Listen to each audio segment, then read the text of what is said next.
Good morning, y'all. This is part 4 of the NES GPU build.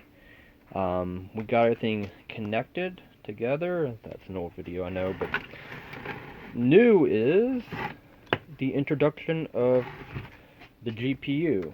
I know it's kind of weird sticking out, but it lines up with the motherboard up top, so we do have our GPU hooked up.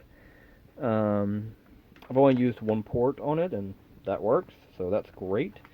And then today what we're going to be doing, along with a lot of other things, but the big stuff is going to be upgrading the CPU to this 3rd gen i5 over the 2nd gen I have in it. This one is approximately 600 megahertz faster, uses the same amount of power, so that's great. Upgrading the Wi-Fi card, now have Bluetooth, and got thermal paste. So that's what we're digging into today.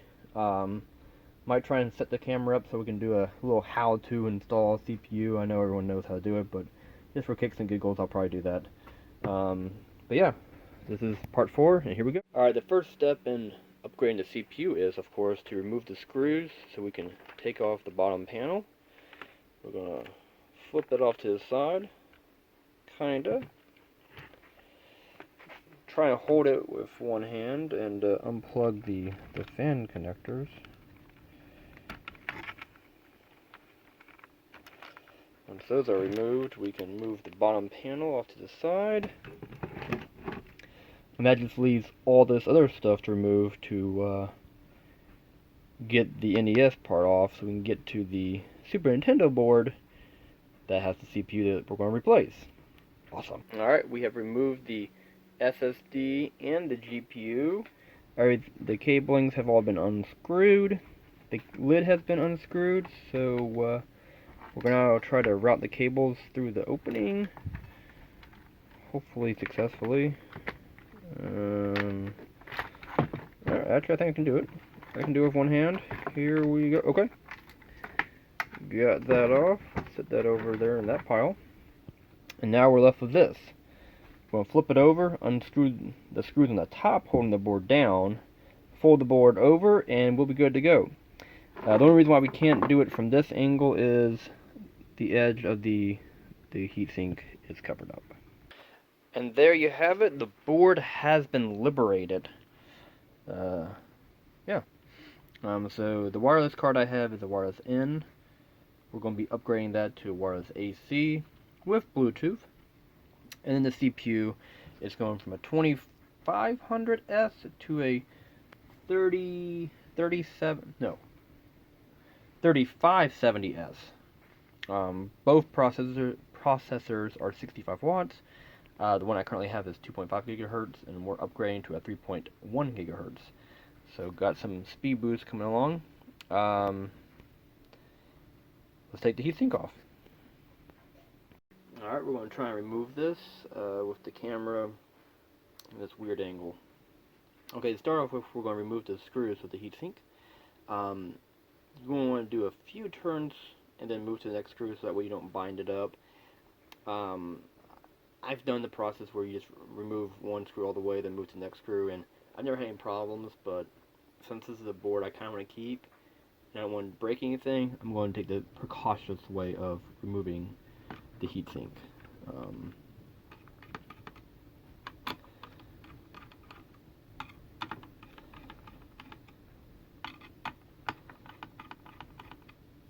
Okay, now it is free.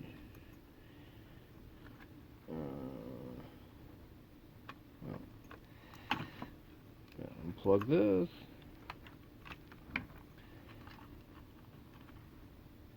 Now we're free. And then we'll pop out the old CPU. Okay, this can be seen in the camera. So when you put a new CPU in, you want to make sure the little triangle in the corner right here is in the same position. So the new CPU, here's the new one. Here's the new one. This triangle needs to go in the same spot. It's quite simple. The CPU will only fit in the socket one way. If it's not flush, don't force it. You're just going to destroy everything. So we just pop this out. Oh, okay. I got thermal paste on my pins. That's cool.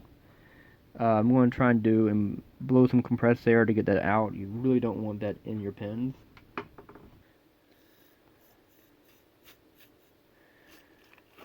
You don't want to do that either, but it happens.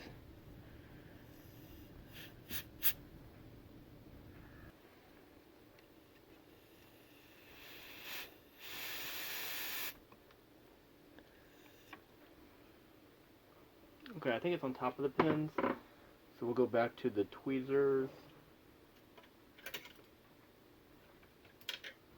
And see if we can get this.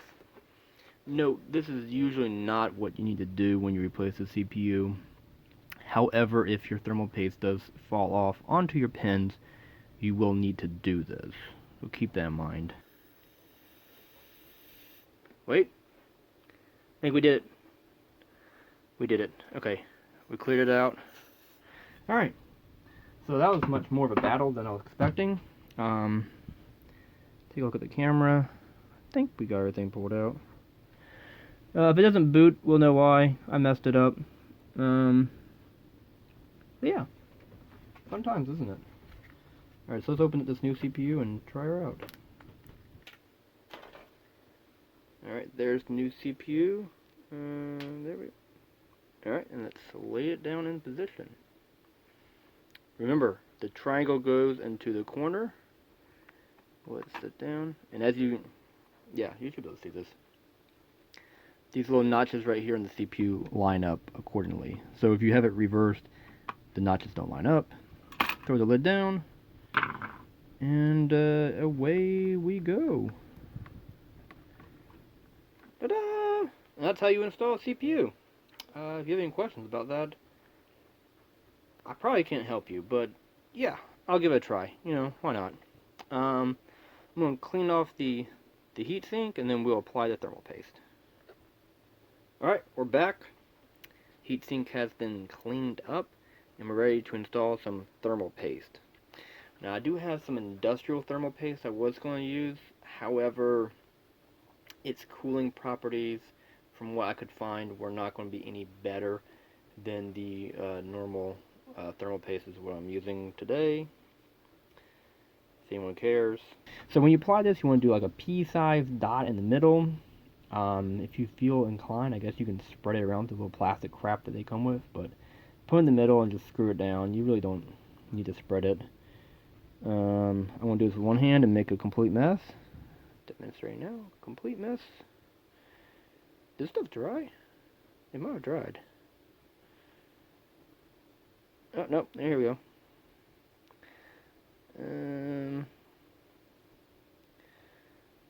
I'm going to put a little bit too much on. Here we go. That's too much, but whatever. Alright, and then just put the cap back on, and we're going to get on to screwing that heatsink down. Okay. Then we're going to line this down here.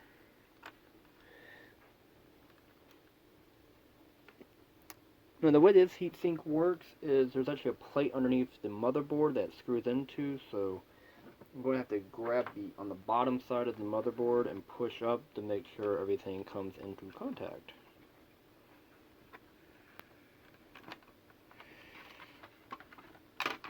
Oop, well, it's not in contact anymore. Alright.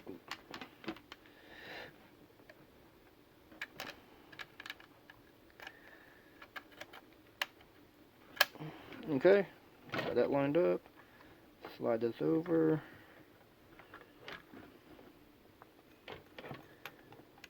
Some of these screws are getting stuck.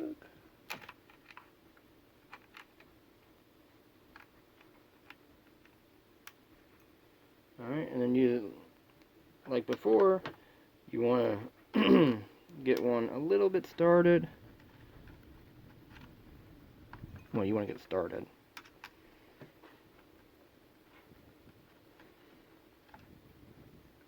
Okay. Then move on to the next one. And then the next one.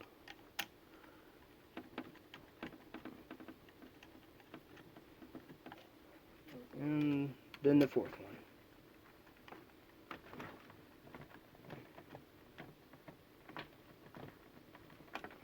Alright, then By that point, you should be able to sit this down and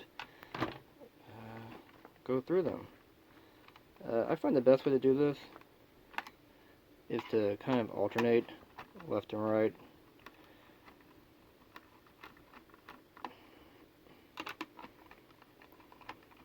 Just tighten it up.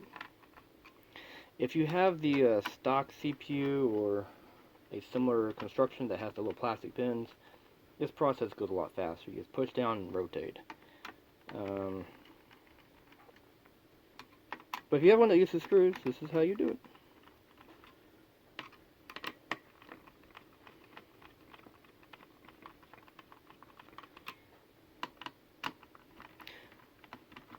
Also, when applying thermal paste, don't cover the whole CPU in thermal paste.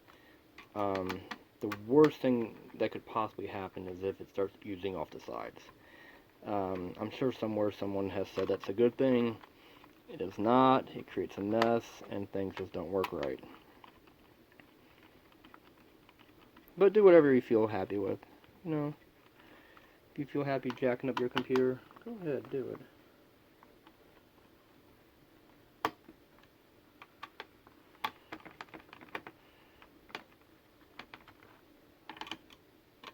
Whatever. I think we're all tight. Okay. And then the last step is to plug in the cooling fan.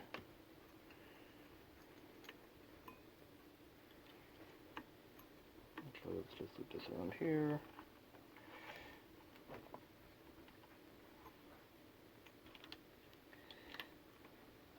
Cooling fan plugged up. Push the wires through the holes. Alright, there you go. Now for my next trick, I'll be upgrading the wireless card. Let's rotate the case. And let me move the camera. There we go. This is going to be much more straightforward. But, you know, we'll go through it. So to do this, you unscrew this single screw right here.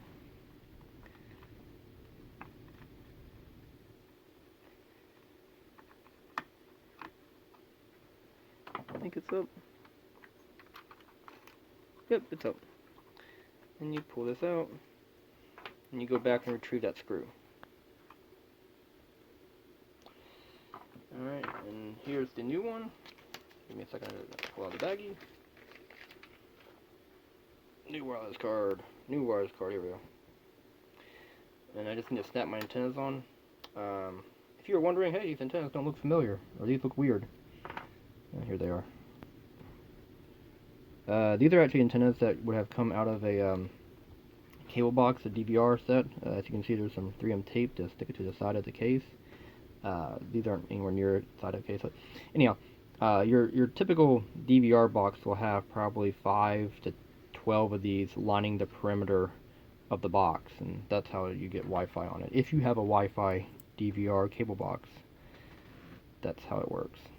Anyhow, they are the same connector as your Wi-Fi card and your PC, so I just snap them on.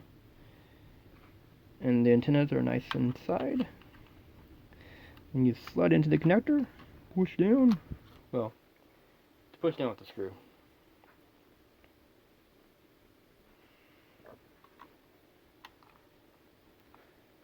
And if I can get the screwdriver lined up, there we go.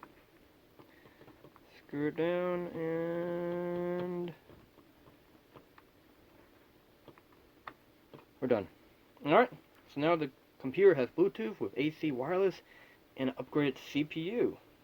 Look at that. Super easy, isn't it? If you have any questions, consult your local Intel consultant. I don't know. Ask away. I'll try to answer them. I'm not really good at this shit, but hey, if you have any questions, I'll make something up. I promise. But that's it. That's part 4 of NES build. Have a great evening. Bye-bye.